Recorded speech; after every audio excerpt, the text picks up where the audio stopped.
Cuba, un país en ruinas y un éxodo sin precedentes. Este es el legado del dictador Fidel Castro a 6 años de su muerte. El fracaso del sistema instaurado por Castro en 1959 es la respuesta a la situación que se vive hoy en la isla. ¿Cómo están, amigos? Bienvenidos a Noticias Importantes. Esperamos sus opiniones en los comentarios. Comenzamos. A 6 años de la muerte del dictador Fidel Castro, Cuba, país que convirtió en su gran feudo, se encuentra sumida en una crisis sin precedente, marcada además por el mayor éxodo masivo en décadas.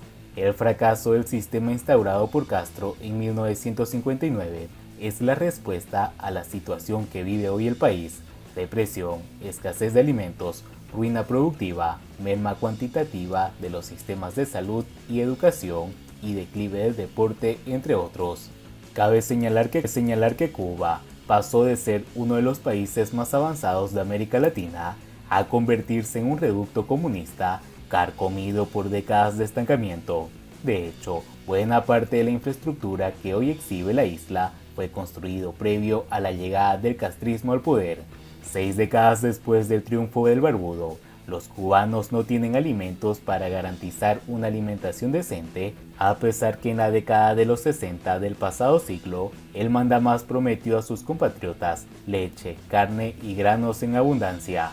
En los 47 años del mandato del dictador Fidel Castro, fracasaron en la isla todos los planes para producir alimentos, al punto que todavía en la actualidad el régimen admite que debe acudir a las importaciones para satisfacer las necesidades del país.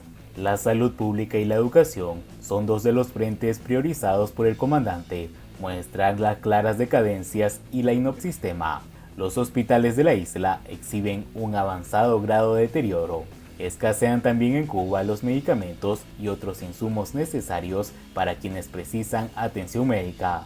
En el caso de la educación, Cuba sigue fomentando profesionales competentes, pero en las aulas escasean los maestros y en las aulas carecen de las condiciones para garantizar la enseñanza. La llamada Escuela en el Campo, otra de las creaciones del laboratorio fidelista, demostró ser insostenible y fue cancelada por su hermano Raúl hace varios años.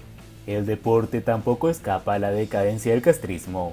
En los últimos años, cientos de atletas han abandonado la isla en busca del profesionalismo, ese que Fidel Castro siempre quiso desterrar de Cuba y que denominó deporte mecachifle.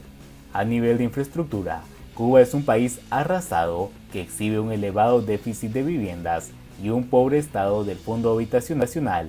Solo en la capital se han registrado cientos de derrumbes, parciales o totales en los últimos años. Eso sí, se han construido decenas de hoteles en costosas inversiones llevadas a cabo en todo el país, claro, para el turismo. La industria azucarera no existe, y buena culpa de ello lo tuvo el mandamás castrista, cuando, en un evidente error de cálculo, de esos que no reconoce la prensa oficialista, mandó a desmantelar la mayoría de las centrales de la isla, desconociendo de golpe las utilidades que esas industrias no solo en la producción de azúcar, sino en la vida y el desarrollo de las comunidades enteras. Siguiendo con las noticias, no es creíble nuestro miedo creíble. De acuerdo con los datos más recientes de la Oficina de Aduanas y Protección Fronteriza de Estados Unidos, Cuba ha alcanzado el segundo puesto, solo después de México, en las estadísticas sobre el flujo migratorio irregular. Cerca de 29.000 cubanos arribaron a la frontera estadounidense tan solo en el pasado mes de octubre, lo que representa 12.51% del total de migrantes, desplazando así, por ejemplo, a los haitianos, que con cerca de 7.000 registrados ocupan el 10º lugar de la tabla y son 2.91% de los migrantes. Pero conociendo lo que sabemos de los cubanos y cubanas, aunque permanezcamos en la isla por las razones que nos asistan, ese lugar en tablas solo es el segundo y no el primero, en tanto tenemos el mar por medio. Porque, de abrirse o evaporarse las aguas por unas horas, todas las colas que hoy existen en Cuba, para el pollo, para el pasaporte, en fin, para poder sobrevivir, dejarían de existir solo para conformar una solo rumbo al norte, que habría de ser la más multitudinaria y extensa de todas, la cola para emigrar, para escapar para huir de esta cárcel. Y es que los cubanos no emigran por estos días, sino que están huyendo, y lo hacen por causas de ese miedo a la que la cosa continúe marchando peor, y no solo en cuestiones de economía. Ojalá fuera por eso que se van los cubanos, sino en todo cuanto conforma nuestra realidad, que de tan irreal, absurda, pesadilla. Aunque se habla de hartazgo, hambre, represión y hasta excepciones y deserciones, como de otras muchísimas cosas, miedo es la palabra que más se escucha por estos días al éxodo masivo, no solo en relación con ese miedo creíble que se debe demostrar ante un juez para evitar ser retornados a este infierno, sino además con esos miedos que hemos integrado a nuestras vidas porque el régimen nos los ha inculcado para hacernos más dóciles, más fieles. Quizás por estar acostumbrados no nos demos cuenta, están incluso los que pudieran pensarse libres de él, pero en Cuba el miedo, como la suma de todos nuestros temores, está en todas partes y nadie, absolutamente nadie se escapa, ni siquiera los tipos más rudos del régimen, que por estos días de protestas callejeras y redes sociales ardiendo, de zapatos apretados y bolsillos vacíos, no han dejado de temblar. Temblando de miedo, han salido a pedir limosna rumbo a Argelia, Rusia, Turquía y China, porque lo arco hace aguas como nunca antes, y hasta los turistas, habiendo descubierto que nuestro exotismo no es más que miseria dura y cruda, van en estampida, y junto con ellos muchos empresarios hartos de trampas, deudas sin cobrar, manipulaciones y complicidad. Hasta la frase estabilidad política la han usado como un anzuelo para los inversionistas extranjeros, la pronunciada entre balbuceos y murmullos, no a todo pulmón como antes del 11 de julio de 2021. Si algo se ha mantenido relativamente estable, abundante y hasta relativamente bien repartido durante todos estos años de dictadura, ha sido el miedo. Y aunque son más los que a niveles de la calle comienzan a perderlo, lo cierto es que nuestros miedos son demasiados y ni el más valiente logra despojarse de todos como un solo sacudón. Hay miedo en Cuba y es nuestra cotidianidad, no miente, no para. El que no temiendo a mentir ante un juez en Texas dice que tiene miedo, porque aunque no le tiemble ni la voz ni las manos, aunque apenas diga lo que el abogado le recomienda que es mejor para ser creíble, cada cubano que llega a la frontera de Estados Unidos lo hace cargado encima de miles de miedos que, aunque no sea consciente de ellos, son los que hicieron decidir no aguanto más. El miedo fue el que hizo a nuestros padres enseñarnos primero, antes que hablar, a murmurar y después a mentir, fingir lealtades para ser políticamente correctos.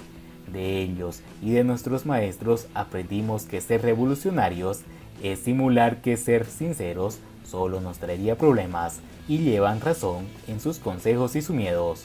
Es el miedo que nos llega de todas partes, incluida la amenaza festinada del vocero, del disfrazado de periodista en la televisión nacional, y que en la desesperación, por causa de sus propios miedos, hace ridículo defendiendo lo indefendible y lanzando disparates como ese más reciente de que un meme contra el régimen es un arma de terror. Y es que los memes tan difundidos desde nuestros teléfonos son quizás la expresión más ilustrativa de la pérdida del miedo en los que, de acuerdo con los deseos del Partido Comunista, debieran estar cada día más aterrorizados, pero por la furia que desatan, son además la evidencia de que la dictadura cubana es enemiga del humor, en tanto solo sabe gobernar en virtud de los miedos. Al régimen le gusta vernos temblar de miedo, porque si nosotros temblamos y les tememos a los jerarcas, ellos dejan de temblar, y en ese balance emocional se basa la estabilidad política que les gusta pregonar, aún temblándoles la voz. Tanto los jueces que deciden sobre el así como los altos funcionarios estadounidenses que vienen a conversar sobre los temas migratorios en Cuba, ocultando sus miedos entre sonrisas y apretones de manos, deberían tener presente ese detalle, así como comprender la verdadera dimensión de nuestros miedos, aunque algunos pueden parecer increíbles o nada significativos en un mundo como el de hoy donde casi todos tienen algo que temer.